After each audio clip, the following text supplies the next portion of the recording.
Good afternoon, everybody. Well, I've had quite a tough morning. You think listening to classical music is not particularly tough, don't you? But actually, it's very demanding if you're analysing it in the brain, particularly if your little grey cells are petering out slowly. I'd like to start with a Polish pianist from yesterday afternoon, Mateusz Krzyżowski. I followed his career a little bit. He was playing in Nohant and also the preludes of Chopin. But it's his Szymanowski that is his great strength, I think, tremendous strength. Yesterday he played the Szymanowski, what was it? Where are we here? Yes. Where are we? I'm completely lost. Just a second. Yes, he played the four studies, Opus 4, that's right. And they were very remarkable, absolutely, with great sensitivity and enormous emotional commitment, I felt. The Debussy that he also played, which was from Book 2, three preludes from Book 2, were also very beautifully played. There tended to be not a big difference between the sound quality of both, but the Szymanowski was very, as I said, emotionally committed, and I think that this is rather rare in competition. People are rather preoccupied with the virtuosity, perhaps, of what they're playing, and they're not entirely engaged in the keyboard, apart from the keyboard, the actual metaphysics of the music that they're playing, because after all, it's the music that's the most important thing. Following that, I'd like to talk a little bit about Yilei Hao from China, mainly because of what he chose. It's an unusual work you don't hear very often. It's by Janacek, called In the Mists. And it's a very impressionistic work. As you might imagine, it attempts to describe the type of mist rising and the watercolour impressions that one might have in sound. I thought it was very effective and a very interesting choice. In the competition, I've been doing this for a while now, and so consequently I notice how young pianists develop. And Lukasz Birdy from Poland, who also played yesterday afternoon, he played so much more mature than I remember him the last time, some years ago. And I was very impressed with his Debussy particularly, probably because I play one of these pieces. It's called La Puerta del Vino. It's the wine gate.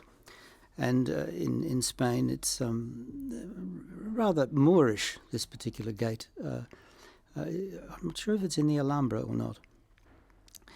And I felt that he captured this Spanish temperament very well, which followed on to the sort of Hungarian whimsicality that he also brought to the Hungarian Rhapsody No. 12 that he played, the Liszt Hungarian Rhapsody No. 12. Which I found very persuasive and very convincing. Then there was a young Russian pianist, Philip Linov, and Linov sort of exploded onto the stage, as it were, with us. His command of the keyboard is quite overwhelming in some ways. It doesn't always suit the piece that he might choose to play. He played the Beethoven Sonata number 18, the E-flat major, this Opus 31, number 3. I just felt that it was, it was very entertaining, it was very spectacular, the tempo that he chose.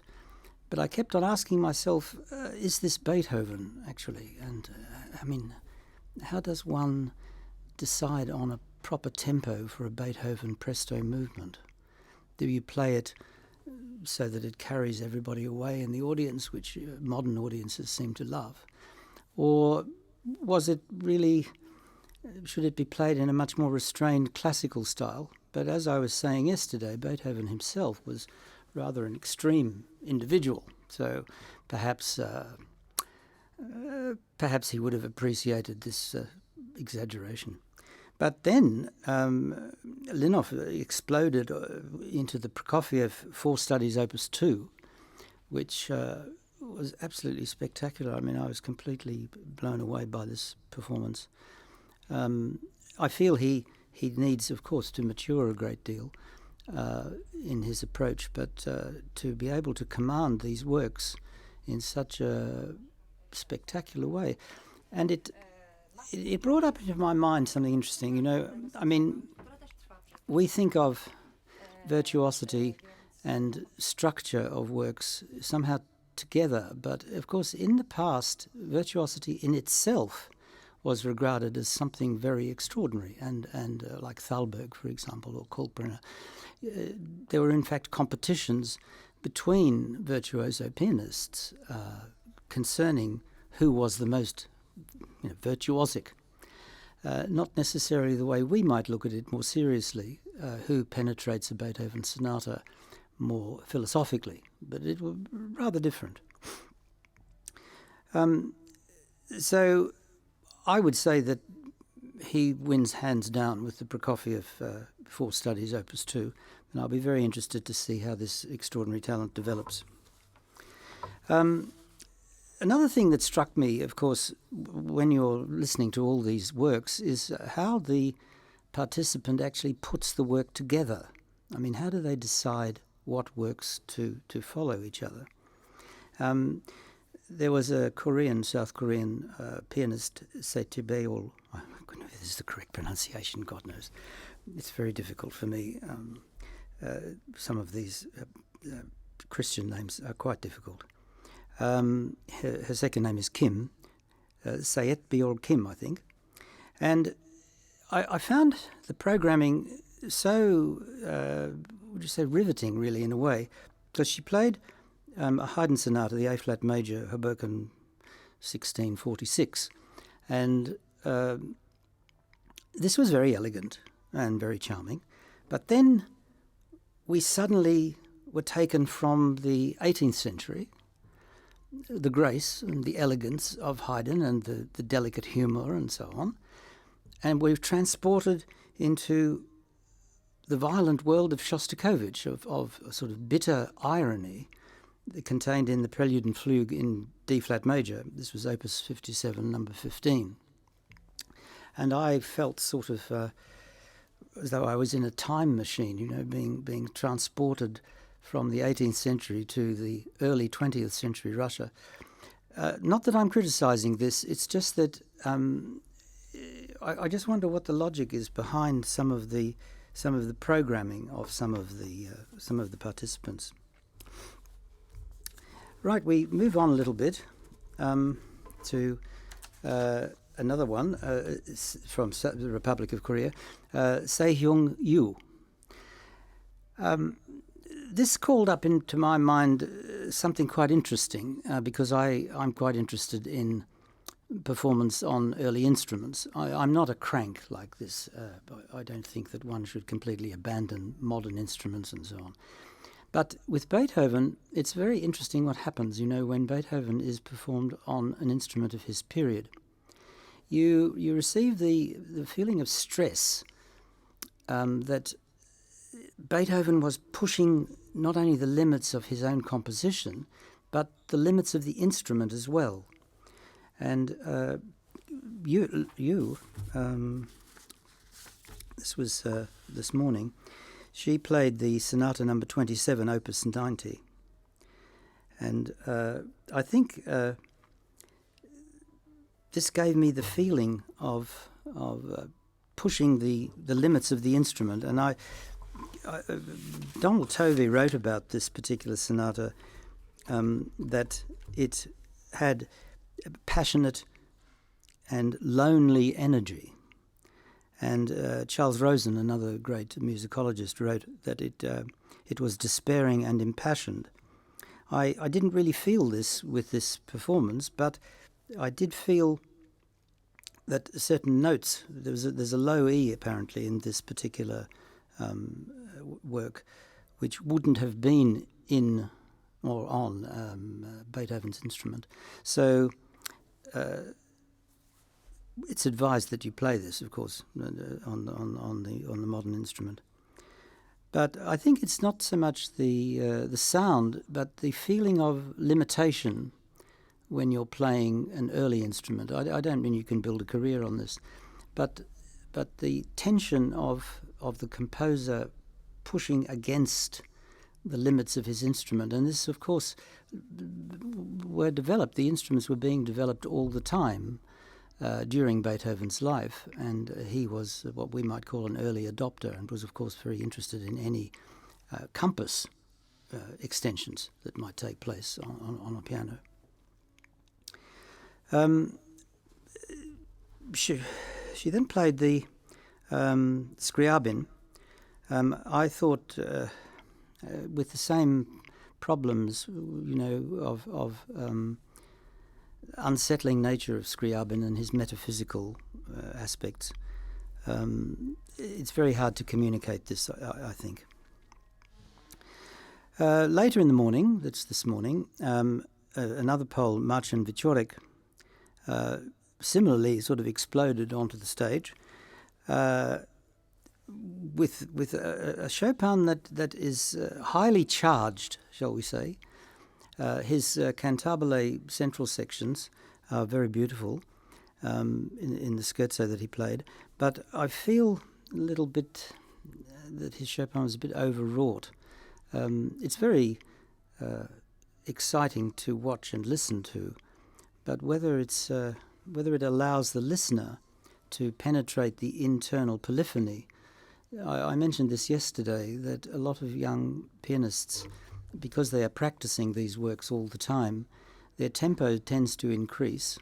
They are very familiar with what's going on internally, but I mean, if you're just going to a concert, because you're having an evening out or something like that, it's too fast to follow what's actually happening internally in the piece. And as a listener, I sometimes find this rather a problem. His Szymanowski was very much better, the variations. I felt that he was far more at home, oddly enough, with the tempo and the mood variations that take place in that work. Then, what would we go on to? We went on to a young lady from China, Yuling Shang, who played an interesting work, which was Prokofiev's sarcasms. Not many people play these sarcasms, but it's a very interesting work. I found it fascinating. Prokofiev was sort of innovating and experimenting with these works. She has brilliant articulation. And in the fifth miniature, there are a set of miniatures, and Prokofiev felt that he wanted to do this. It was about 1912, 1914, something like that. And the last one, he wrote about. He described that it's a very interesting description. He wrote as if we were laughing at somebody, like you see somebody on the metro or in a restaurant, and you think they look rather amusing. And then gradually the realism of this person's existence is revealed, and the pathetic nature of their life becomes slowly revealed. And then the laughter turns around and rebounds on you then in a type of critical way. I thought this was absolutely a fascinating idea of Prokofiev's, that he would want to actually express this in music. But Sarcasms is a fascinating group of miniature pieces, which you don't hear performed very often in concert, let alone in competition. The Beethoven she played was very, very lovely. It was, what was the Beethoven she played? Where is it? I can't see it.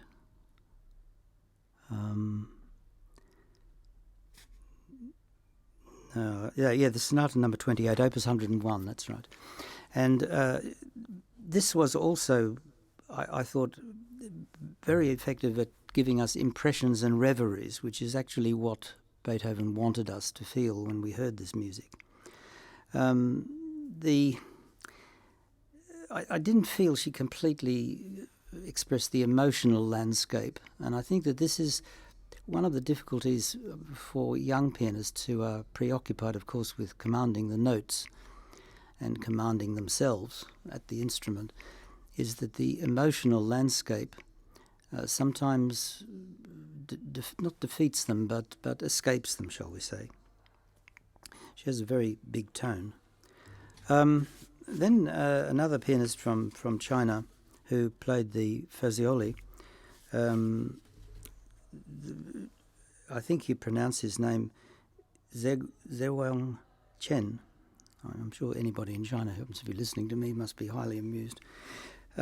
He won the 2016 first Beijing Chopin competition, and this became immediately obvious to me because of the incredibly moving and wonderful performance of the ballad, the G minor ballad.